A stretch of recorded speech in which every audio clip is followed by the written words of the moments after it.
The Raven by Edgar Allan Poe. Once upon a midnight dreary, while I pondered, weak and weary, over many a quaint and curious volume of forgotten lore, while I nodded, nearly napping, suddenly there came a tapping, as of someone gently rapping at my chamber door. "'Tis some visitor," I muttered, tapping at my chamber door. Only this and nothing more. Ah, distinctly, I remember it was in the bleak December, and each separate dying ember wrought its ghost upon the floor.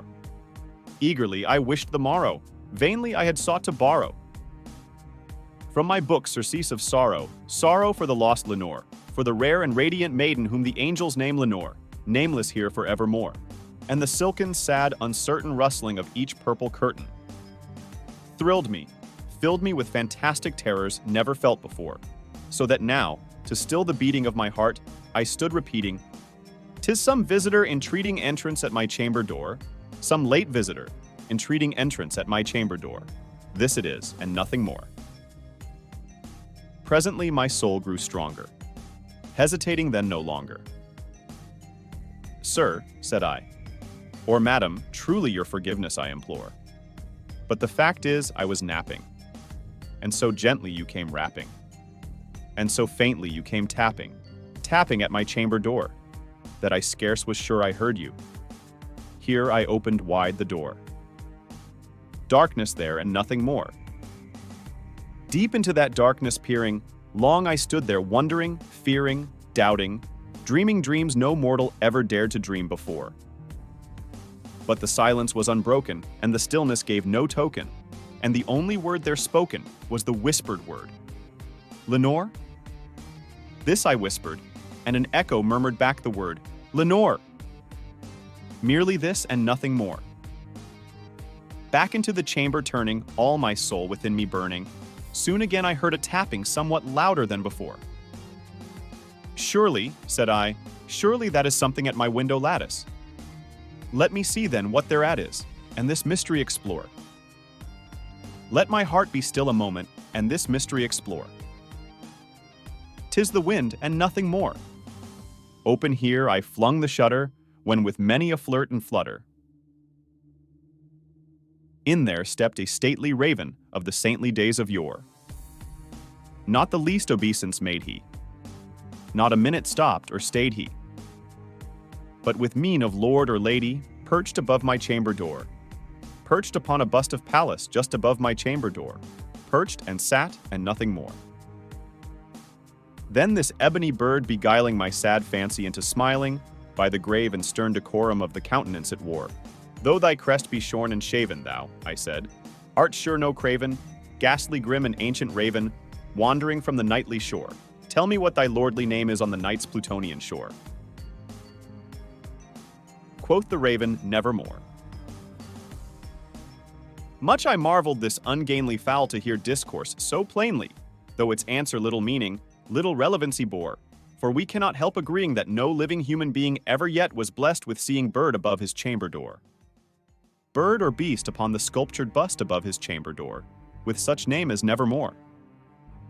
But the raven, sitting lonely on the placid bust, spoke only that one word, as if his soul in that one word he did outpour. Nothing farther than he uttered, not a feather than he fluttered, till I scarcely more than muttered, 'Other friends have flown before. On the morrow he will leave me, as my hopes have flown before.' Then the bird said, 'Nevermore.' Startled at the stillness broken by reply so aptly spoken. 'Doubtless,' said I, 'what it utters is its only stock and store caught from some unhappy master whom unmerciful disaster followed fast, and followed faster till his songs one burden bore. Till the dirges of his hope that melancholy burden bore of never, nevermore.' But the raven still beguiling all my fancy into smiling, straight, I wheeled a cushioned seat in front of bird and bustin door.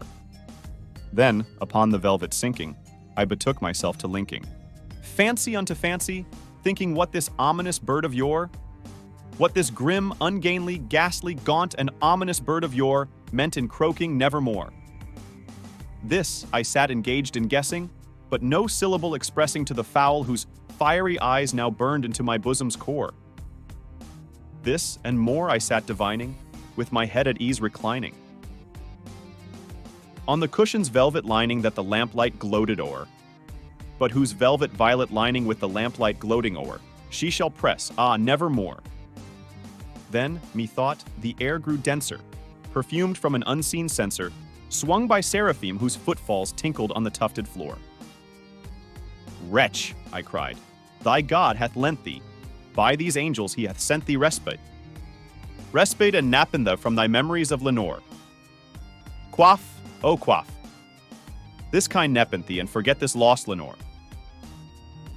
Quoth the raven, nevermore. Prophet, said I, thing of evil, prophet still if bird or devil. Whether tempter sent, or whether tempest tossed thee here ashore, desolate yet all undaunted, on this desert land enchanted, on this home by horror haunted, tell me truly, I implore. Is there balm in Gilead? Tell me, I implore. Quoth the raven, nevermore. Prophet, said I, thing of evil, prophet still if bird or devil, by that heaven that bends above us, by that God we both adore, tell this soul with sorrow laden if, within the distant Aden, it shall clasp a sainted maiden whom the angels name Lenore. Clasp a rare and radiant maiden whom the angels name Lenore, quoth the raven, nevermore. Be that word our sign of parting, bird or fiend, I shrieked, upstarting. Get thee back into the tempest and the night's Plutonian shore. Leave no black plume as a token of that lie thy soul hath spoken. Leave my loneliness unbroken. Quit the bust above my door. Take thy beak from out my heart, and take thy form from off my door. Quoth the raven, nevermore. And the raven, never flitting, still is sitting on the pallid bust of Pallas, just above my chamber door, and his eyes have all the seeming of a demon's that is dreaming, and the lamplight o'er him streaming throws his shadow on the floor. And my soul from out that shadow that lies floating on the floor shall be lifted nevermore. One of Edgar Allan Poe's most famous works, this poem tells the story of a man who is visited by a talking raven who only utters the word nevermore. The poem deals with themes such as grief, loss, and madness,